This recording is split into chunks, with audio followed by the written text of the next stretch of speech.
Welcome. Well, you're at home with Jim and Joy, and you are an important part of our EWTN family, and we are so delighted that you've welcomed us into your home. We would love to hear from you, so please send us an email with a question or a comment to jimandjoy@ewtn.com. And don't forget, you can always listen to us on a podcast. Just go out to EWTN Podcast Central at ewtn.com/radio/podcast, or wherever you happen to listen to your podcast. Today, we're welcoming back Father Christopher Seith to our show. Now, Father Chris was ordained a priest in the Archdiocese of Washington in 2014. After completing his formation at North American College in Rome, he served in a parish for a couple of years before returning for a doctorate in sacred theology at the Catholic University of America. Drawing from his dissertation research, he published this great book, and I really encourage you to get it, Rekindling Wonder, Touching Heaven in a Screen-Saturated World in 2022. Today, he currently serves as the coordinator of spiritual formation at St. John Paul II Seminary in Washington, D.C. And today, he's here to speak with us about this beautiful book, Rekindling Wonder, and how the church can be a healing remedy to the digital domination of today's world. And we certainly know that our culture is saturated with many vices, and only the church can set us free from our vices and teach us to increase our virtues. And so we have to have that understanding. Otherwise, we get way taken out to sea, and then we'll wonder, how did I get here? I feel so lost, so alone, so isolated. And we need to wake up and pay attention to where we are, take an inventory and assess the situation, and to see, is your device helping you, hurting you, or destroying you? Yeah. And as Father was describing about himself, I feel so listless. I don't feel alive, and like, what's going on? And this is kind of like a slow poison. It's kind of like the frog that gets boiled, doesn't know it's being boiled. Doesn't mean everything's bad in digital world. We do so much digital stuff. It's really, it's important. But is it rekindling wonder in who? In the Lord, the fullness of his life. Is it rekindling wonder in other human beings? Yes. To seek the face of God, yes, to seek the face of God in other people. Is this rekindling that? Or what is this about? And it can be a slow road to hell, as he was kind of describing it, because we lose that intimacy and relationship with the Lord. So we have to keep everything in its proper place and perspective and use. And Pope Leo XIV is doing a great work in this area, because he's addressing the church at this time, even like Leo XIII addressed the Industrial Revolution. He didn't say we're not going to do industry anymore, but he says you got to keep the human person at the center of this, the benefit of the human person, as well as the industry and the capital that's made and so on. And now we're in a new technology age, and this Leo is doing the same kind of thing. You got to keep the person at the center. We'll be right back. Plenty more to come. Don't go away.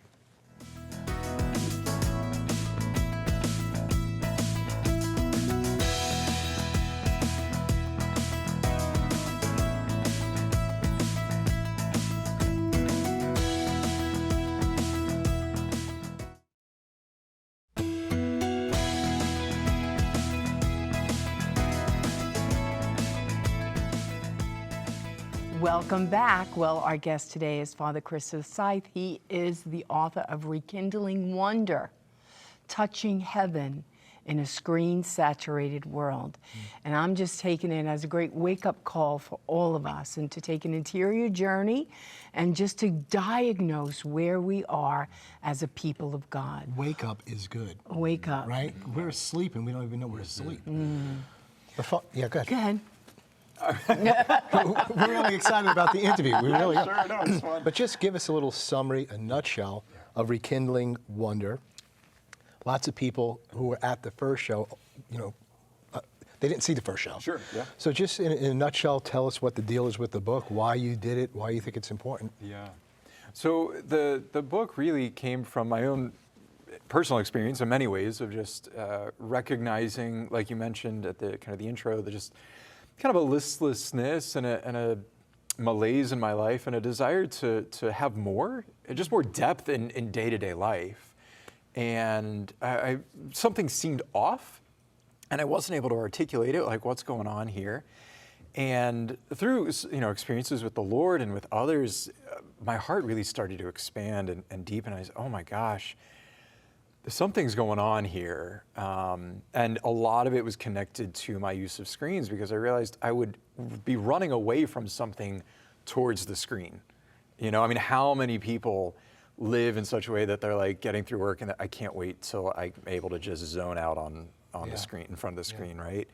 Can't wait till I get to play that video game, right? That I can, go online. And so it's almost become our new Sabbath. It's our new Sunday rest of like this something to try to take us out of this world. Wow. And so I realized that there's something here in I think the human heart that is longing for salvation, and our screens are offering themselves as a form of salvation from the effects of sin, of isolation, loneliness, separation from our loved ones. And our screens are offering something of a salvation, right? You never have to be aware of separation. You never have to suffer the pain, because they're always with you. And when they're not with you, you can distract yourself.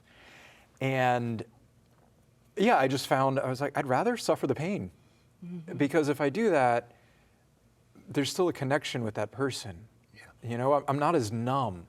And so I wanted in the book, I kind of articulate that numbness that we experience in day-to-day life, and especially in our encounter with God and the sacraments, and how the church really offers salvation, and really just a rehumanizing. It's actually why I used the image of the Transfiguration on the front cover, is Christ's transfigured humanity being a source of hope for us. This renewed humanity, what we're supposed to be experiencing. Yes, the best version of ourselves. Yes, so to speak. Everything else that the world has to offer is false intimacy. It's just so fake. Yeah. And even movies, you go to a movie and it's like more action, more killing, more, and you're just like, what? Right. It's so exhausting. I can't even hear it. I can't see it. My spirit can't take it in. Yeah, and I think it's actually one of the reasons why, I look at the eyes of 15-year-olds and 16-year-olds. I'm like, you look like you're already jaded. Yes. And you're 15 years old. How are you jaded? Because they've already experienced the world and everything that's offered, in a certain sense, through their screens. Yes. And it's failed to satisfy. It's like, well, if that didn't work, I've already had everything. What more is there? Yeah. And it's heartbreaking, Yeah. I do want to say, maybe just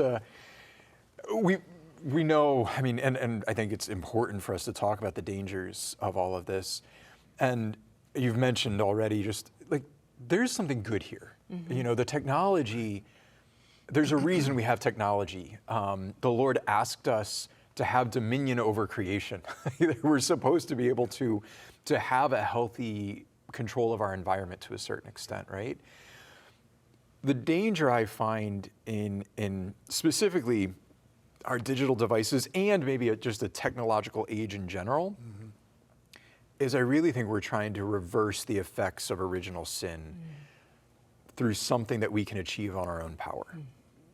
And I think that's the danger when we go to our phones for salvation, rather than entering into the mystery of suffering with Christ and say, oh, this world is fallen. Because this is the world that Jesus entered, is a fallen world. And how did he save us? But by suffering that and simply offering himself. And he offers a very human connection for us. And through that, we come to encounter God again.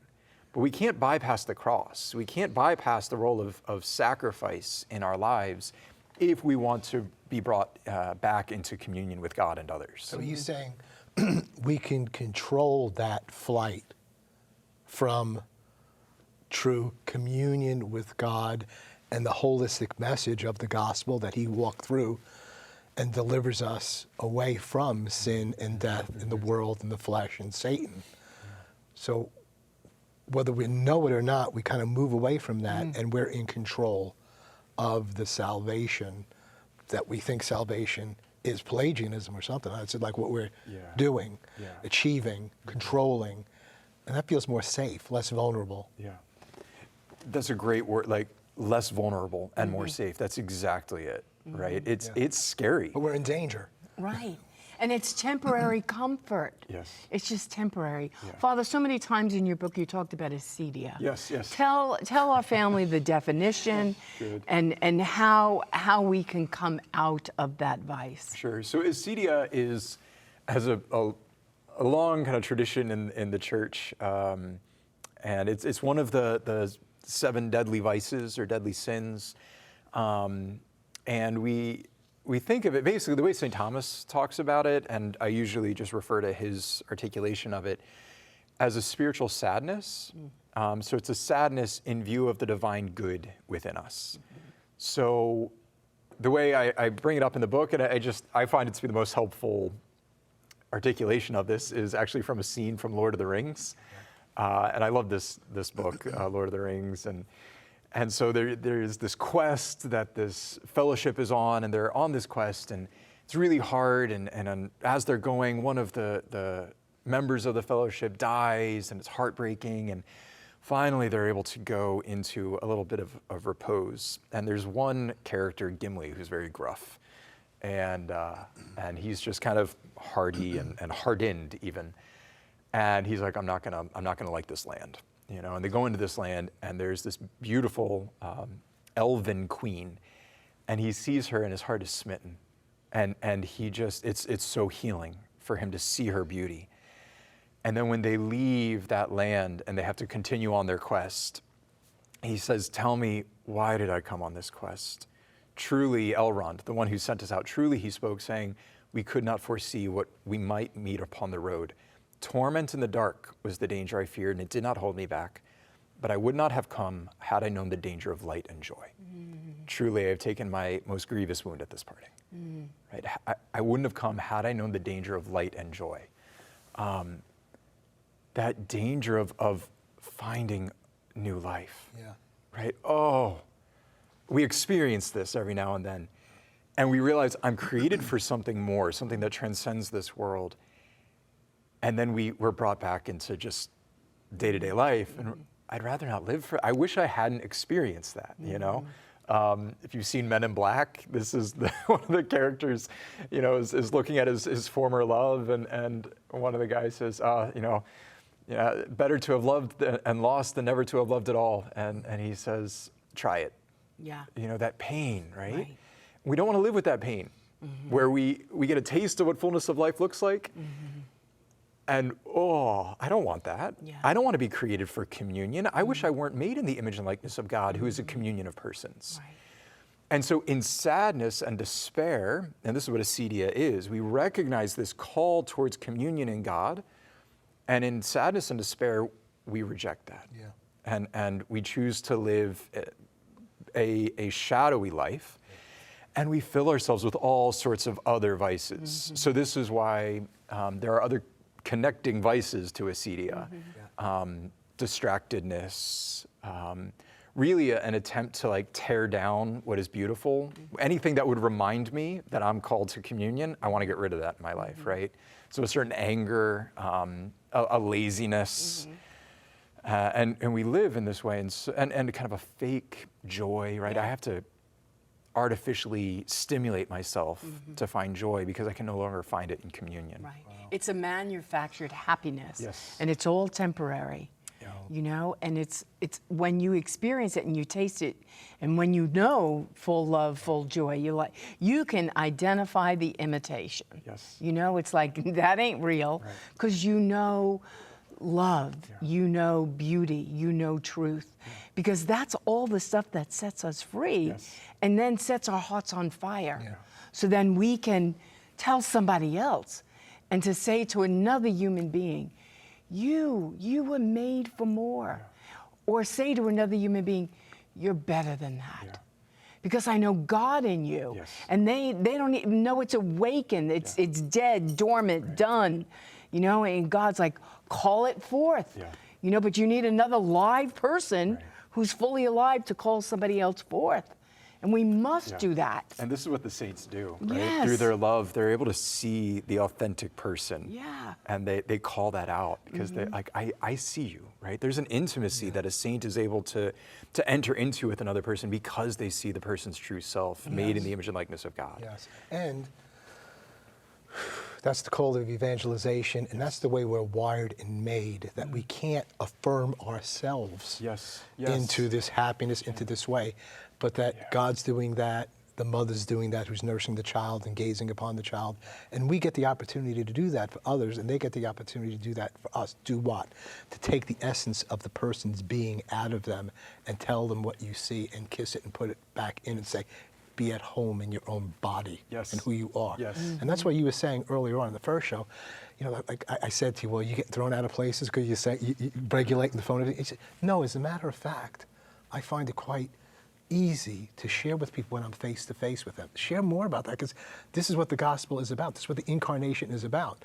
Yes. And with all the digital importance, and we always say, I think Jesus would have used digital media and St. Paul would use it, but they would never would do that and forsake meeting somebody face to face. Yes, right, because it's always, the goal is always real communion with another, and we're embodied. This matters, you know, the face-to-face encounter matters, and people are hungry for it, because if you're in front of a screen, two things I would say. One, it's only getting up here, right? I can read about things, and but it's not hitting me, right? Another's love is not hitting me in the same way. Right. It can stay on the level of ideas. Right.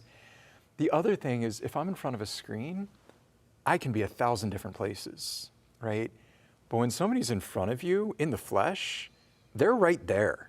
And that's all, you're the only one that they're with. And we all know how life-giving that is. Yes. Just another's presence, acknowledging my presence. We hunger for that, and so I see this again and again when I'm with other people that aren't Christian, don't believe in the Lord, but when you're with them, Yes. they start coming back to life. Yes. They get rekindled Yeah. to who they really Yes. are. We're going to Yes. take a break at this point. We'll be right back. There's so much more to come, and this is so rich. May God help you to receive the words that are being spoken, because he gives to us people like Father to equip us, you know, to be set free, but also to help other people to be set free. Your children, your grandchildren, they have to make the decisions, but we have to share with them and inform them what's going on, so it's not so insane. All of a sudden things start connecting and they're saying, that's me. How can I be better?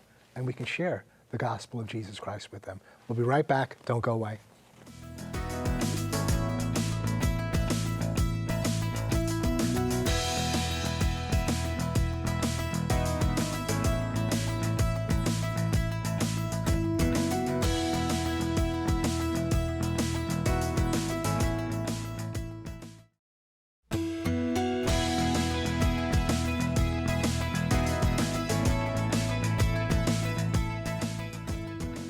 Welcome back. Well, we're wrapping up our conversation with Father Christopher.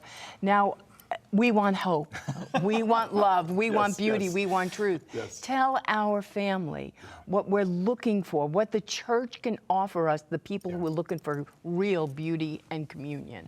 So in an article that Joseph Ratzinger wrote in the 90s, I think, he talked about the meaning of Sunday.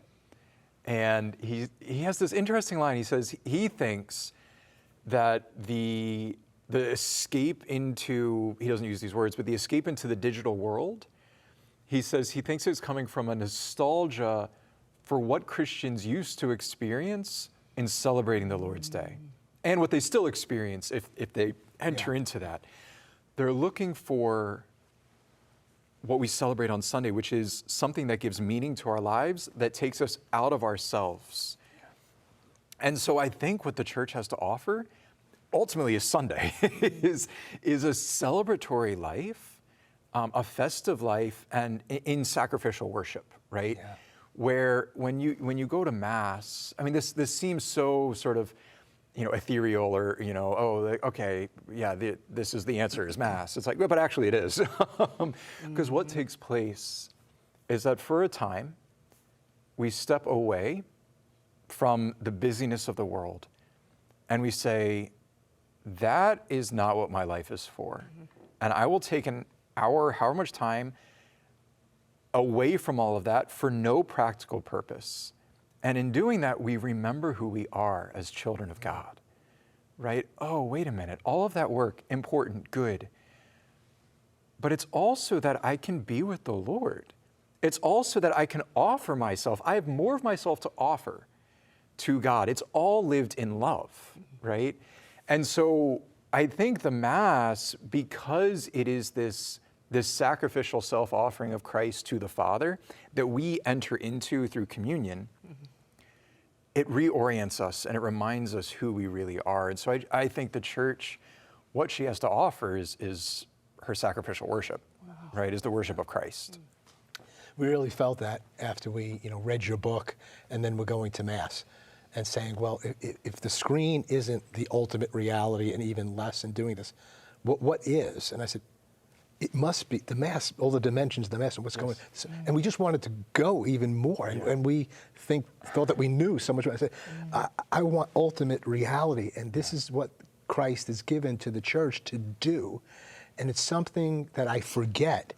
So it's not baptism. The Eucharist is again and again, because you forget. Yes. Forget what? Forget who you are, and forget who I am, and forget that all the angels and saints are all here, and that this whole thing is finished and I'm victorious. What a faith that He's given to us. Father, thank you for rekindling, wonder within us, and for this, assessed and prophetic word at this time and juncture in history to set the captives free in and out of the Church. Thank you. So get the book, please. Rekindling Wonder, Touching Heaven in a Screen-Saturated World.